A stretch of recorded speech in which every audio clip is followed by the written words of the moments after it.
네, 대통령 선거를 7개월여 남겨놓고 여야 유력 주자들 간의 경쟁이 점점 치열해지고 있습니다. 민주당의 대선 유력 주자 이재명, 이낙연 후보는 오늘 지역 현장을 찾아서 민심 공략에 나섰습니다. 네, 국민의힘도 윤석열 전 검찰총장의 입당으로 대선 경선 구도가 달아오르고 있는데요.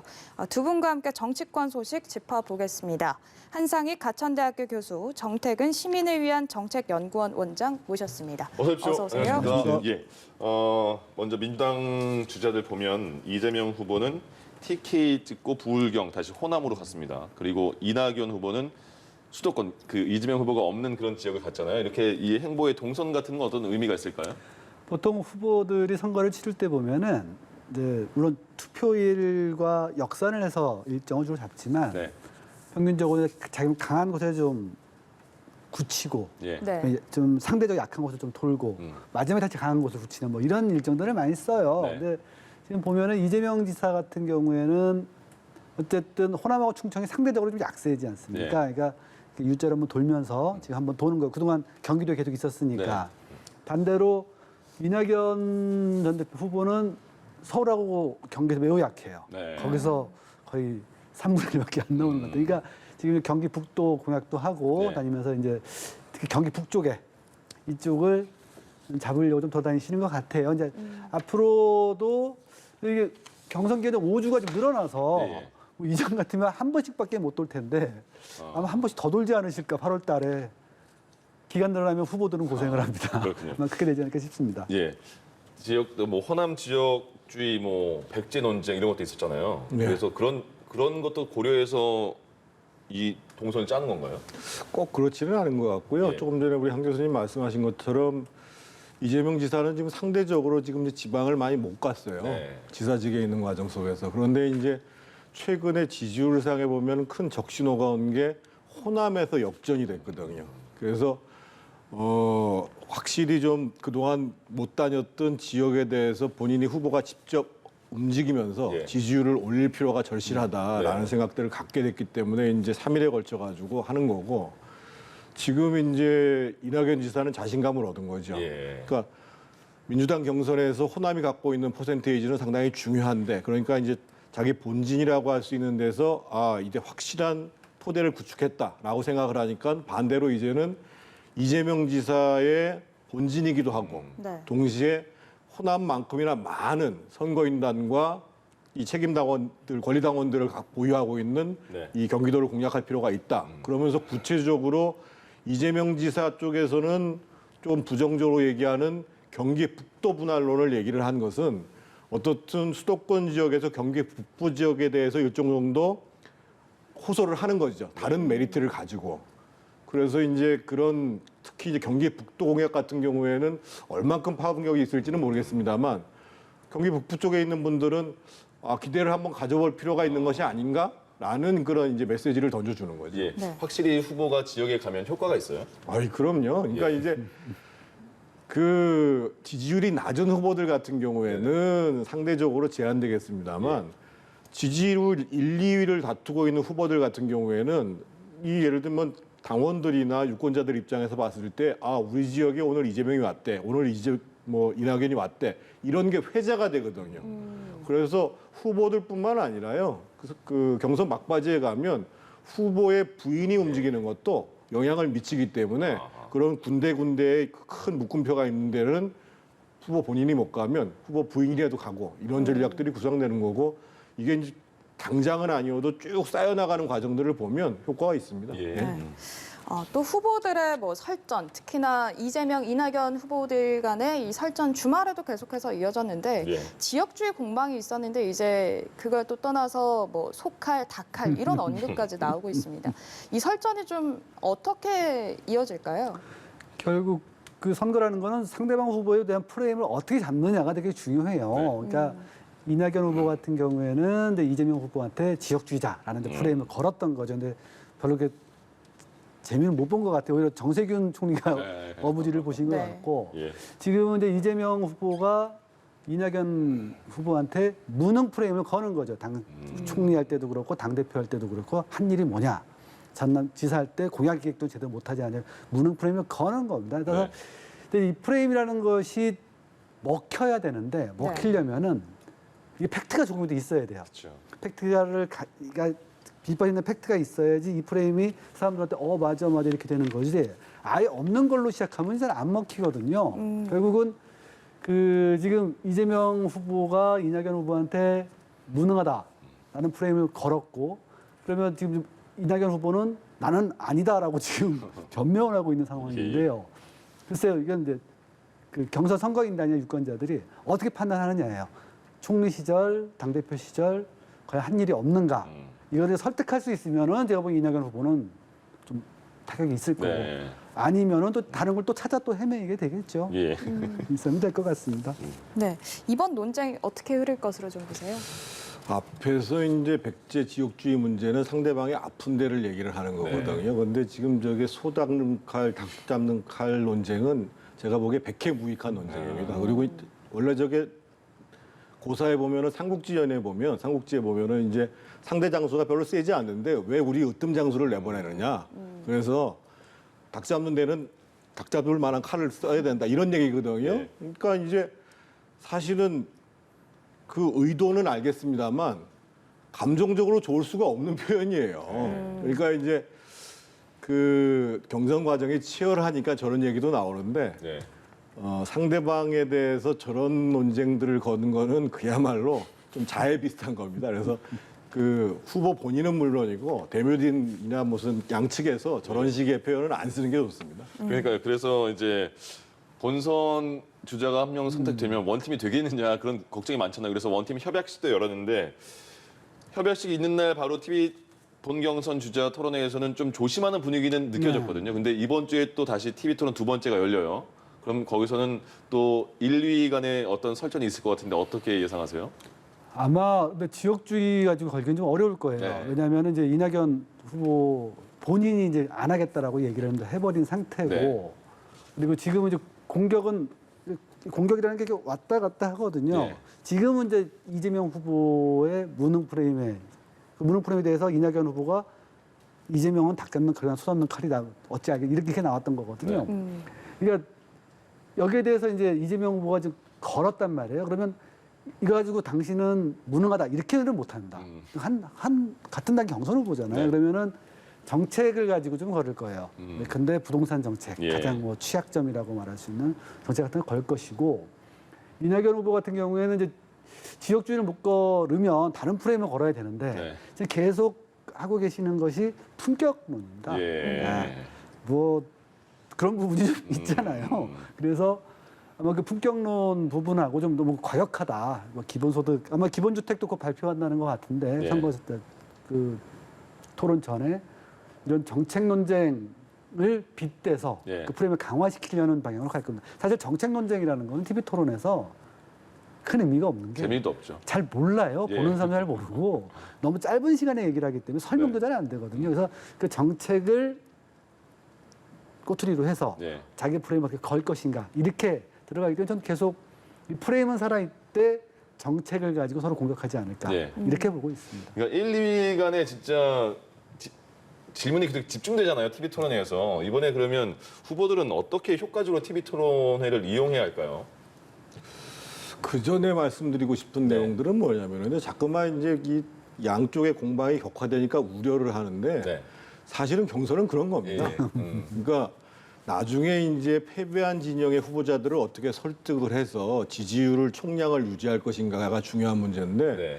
오히려 좀 잘만 한다 그러면 공방이 치열한 것이 흥행 효과뿐만 아니라 실질적으로 전체 당 지지율을 높이는 데도 도움이 되기 때문에 네. 그것을 너무 이제 우려할 필요는 사실 없는 것이고 예. 다만 이제 이 경쟁의 과정 속에서 자신의 유능함이나 또는 이제 감정적으로 사람들한테 저 사람 참 괜찮은데 느낌이 괜찮은데 이런 부분들 이미지를 전달해 줄 수 있는 방식이면 좋은데 네. 그게 아니라 조금 전에 이제 품격 말씀하셨습니다만 시청자들이나 지지자들이 보기에 약간 좀 짜증난다. 이렇게 가면은 이제 그게 마이너스 효과가 되는 거거든요. 그래서 아마 이제 이낙연 후보 쪽에서는 지금 이제 업적이라든지 공약 이행률 그러면서 이제 무능 이런 문제를 걸어왔기 때문에 네. 지금 이제 이재명 지사가 가장 지금 곤혹스러운 지점 중에 하나가 기본 소득 문제와 관련해서 흔들렸거든요. 그래서 과연 당신이 진짜 유능하면 공약이 좀 뭔가 일관되냐, 정책이 일관되냐 이런 문제에 더해서 여전히 이제 이재명 지사의 아픈 점들은 품격상의 문제가 있다. 이 문제가 제기가 되겠죠. 그래서 이제 그 문제와 관련해서 1위 후보가 어떻게 잘 수성을 하는가 이게 이제 관전 포인트라고 봐야 되겠죠. 예, 예. 네. 또 지난 금요일 윤석열 전 총장이 국민의힘에 이제 입당을 하면서 제3지대는 사실상 좀 사라지게 되지 않았습니까? 이렇게 되면서 이제 여야 1대1 대결 구도가 좀 뚜렷해지는 모습인데 이제 대선이 7개월 정도 남은 상황에서 민주당 대선 주자들의 유불리는 어떻게 될지 한번 추측을 해본다면 어떻게 될까요? 제3지가 사라졌다고 말씀을 하시니까 참 아무리 인심이 참 조석변인 게 안철수 대표인데 대표 예. 참 좀 안타깝습니다. 선거에서 보면은 후보들은 이제 결집도 자기 지지자를 얼마나 결집시키느냐의 문제와 또 자기 지지자 말고도 약간의 중도층을 어떻게 확장하는 두 가지가 사실 항상 문제가 돼요. 네. 근데 이제 윤석열 후보가 이제 그 국민의힘 입당을 하면서 네. 사실 확장성은 어느 정도 포기한 거거든요. 결집도를 딱 단단하게 뭉친단 말입니다. 근데 지금 사실 국민의힘의 지지층이 만만치가 않아요. 예. 둘이 이렇게 붙어도 그러면은 민주당 후보 가운데서는 이제 확실히 결집도는 이낙연 후보가 좋아요. 확장력은 확실히 또 이재명 후보가 좋거든요. 그래서 어느 쪽이 유리하다라고 이렇게 잘라 말할 수는 없어요. 그렇지만 서로 이제 약점들 자기가 부족한 부분을 이제 보완하려고 하겠죠. 이재명 지사는 이제 결집도를 어떻게 좀 더 높이느냐. 그러면 이제 윤석열 후보하고 붙어볼만 하겠다. 이렇게 될 것이고. 예. 이낙연 근데 저도 뭐 둘 어느 쪽이 유리하다. 이렇게 말하기 좀 어려울 것 같긴 해요. 그 일단 거의 기습적으로 입당을 했잖아요 국민의힘에. 그리고 나서 그러면 이제부터 어떤 행보를 보일 것인가. 일단 당내 좀 겸연쩍으니까 사람들 많이 만날 것 같은데 지금 행보는 어떤 식으로 가는 게 좋을까요 윤석열 총장 입장에서는? 기습적인 거는 아니고 전격적이죠. 전격적이라고 근데 이제 보겠습니다. 예. 이미 이제 국민의힘 후보가 되겠다라고 하는 것은 이미 이제 밝힌 상황이었고 네. 언제 입당하느냐 이게 이제 핵심이었는데 제가 보기에는 윤석열 후보 입장에서 봤을 때는 더 이상 입당 시기나 입당하냐 마냐를 가지고 논란을 일으킬 필요가 없다. 예. 오히려 대중들 그리고 특히나 이제 국민의힘뿐만 아니라 특히 윤석열 후보한테 중요한 것은 소위 중간지대에 있는 유권자들에 대한 지지를 확장해내는 거거든요. 근데 네. 저는 한 교수님 견해하고 조금 다른 게 국민의힘 입당을 해가지고 중간지대에 있는 유권자들에게 뭔가 이제 선이 그어진 것이 아니라 오히려 그것을 정리해내고 당내에서 입당 문제에 대한 논란을 정리해내고 오히려 본격적으로 나는 외연을 넓히는 역할을 하겠다. 예. 이런 판단을 한 것이 아닌가 싶고요.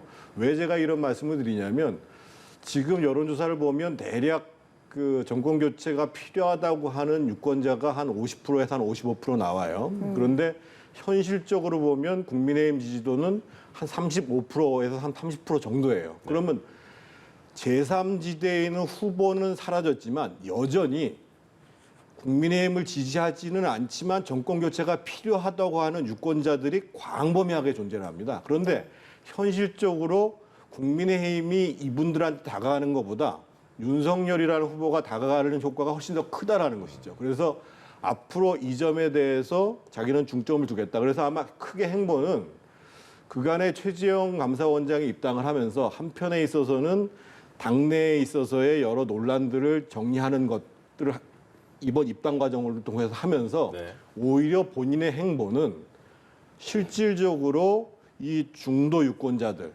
그리고 뭔가 각 계층별로 실용적인 정책들을 제시하면서 다가가려고 하는 거에 집중하지 않겠는가 이렇게 판단합니다. 예. 네, 말씀하신 것처럼 윤 전 총장은 이제 전격적으로 입당을 했고 그렇다면 최재형 전 감사원장은 이제 오는 수요일에 입당을 할 계획인데 출마 선언을 할 계획인데 출마 선언을 하고 나면 이제 최 전 원장 같은 경우에는 입지가 어떻게 될지도 한번 짚어본다면요.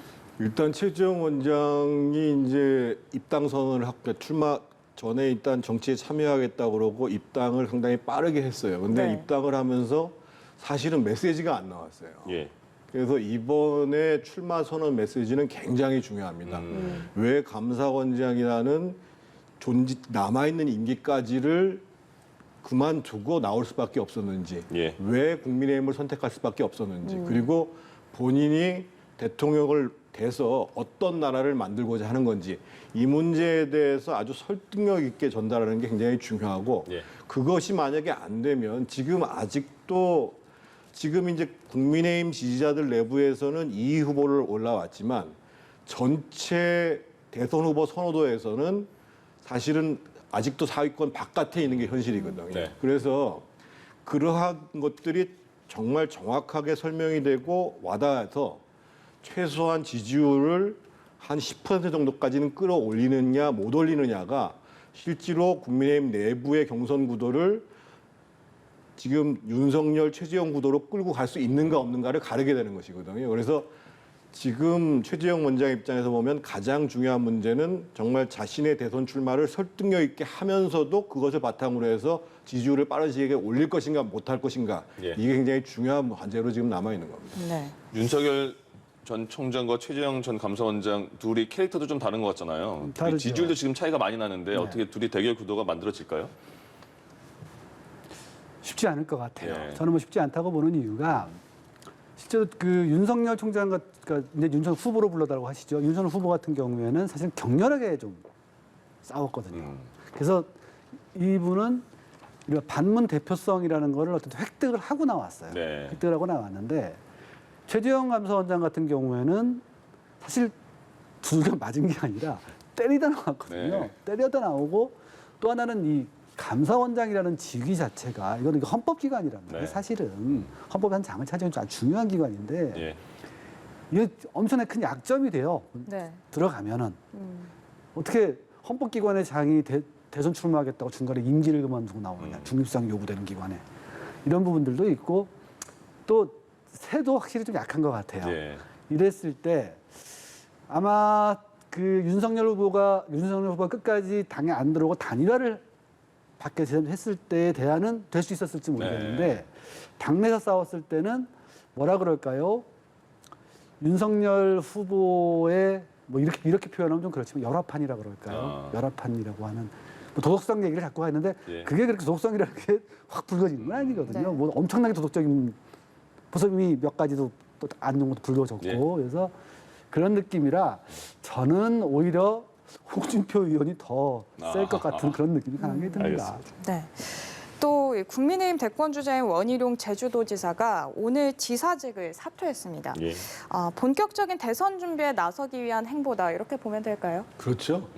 사실은 참 안타까운 게 네. 원희룡 지사가 능력이나 살아온 행적이나 이런 걸 보면은 왜 지지율이 안 오를까라는 그 정도로 좀 안타까움이 있어요. 근데 어떻든 지금 지사직을 가장 먼저 현직을 던졌단 말이에요. 그것은 자기가 이제 배수의 진을 치고 이번 대선에 모든 것을 걸겠다.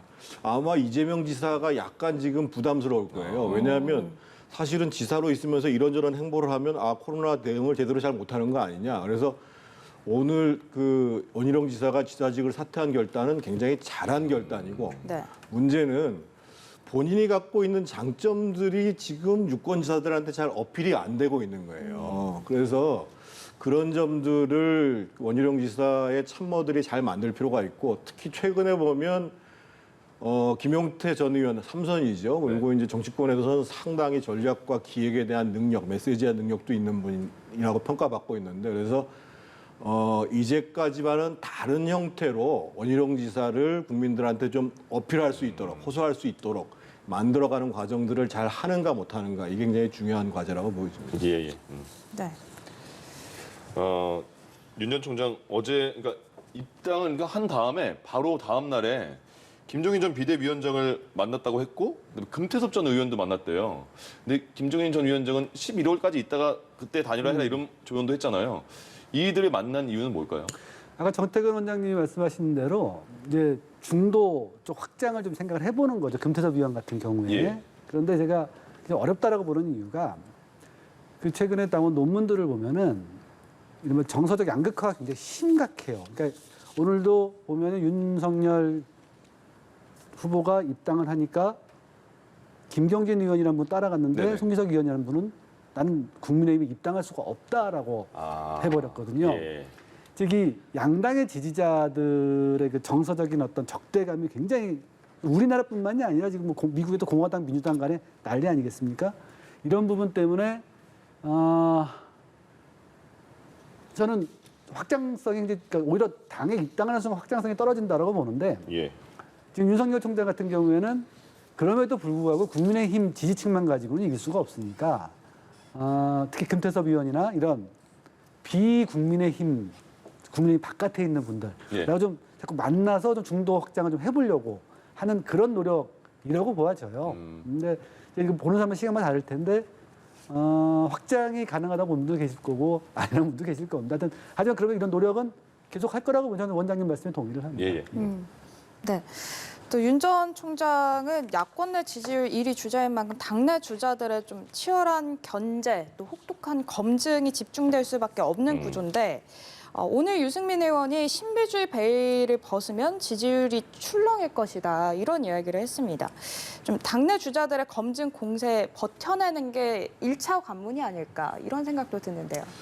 버텨내는 것은 별로 어려움이 없을 건데요. 네. 지금 윤석열 후보 입장에서 보면 그 이슈가 본인에 대한 검증으로 치우쳐가는 것들을 막는 게 중요한 거거든요. 그래서 당연히 검증 과정은 있을 것이고 거기에 대해서 당당히 대응하는데 마치 검증에 대한 이슈가 모든 야권의 경선 자체를 주도해버리는 식이 아닌 선거 전략을 구사하는 게 굉장히 중요하고 조금 전에 말씀하신 것과 연관해서 말씀드리면 결국은 외연을 확장하고 중도로부터 더 많은 지지를 받는다라는 것은 크게 세 가지거든요. 하나는 정책에 있어서 보다 더 실용적이고 중도 진영이 받아들일 수 있는 정책적 전환을 이뤄내는 것, 즉 국민의힘보다도 훨씬 더 유연한 전략을 가져가는 것. 두 번째로는 지금 굉장히 정권 교체에 대한 강한 메시지만 많이 나왔거든요.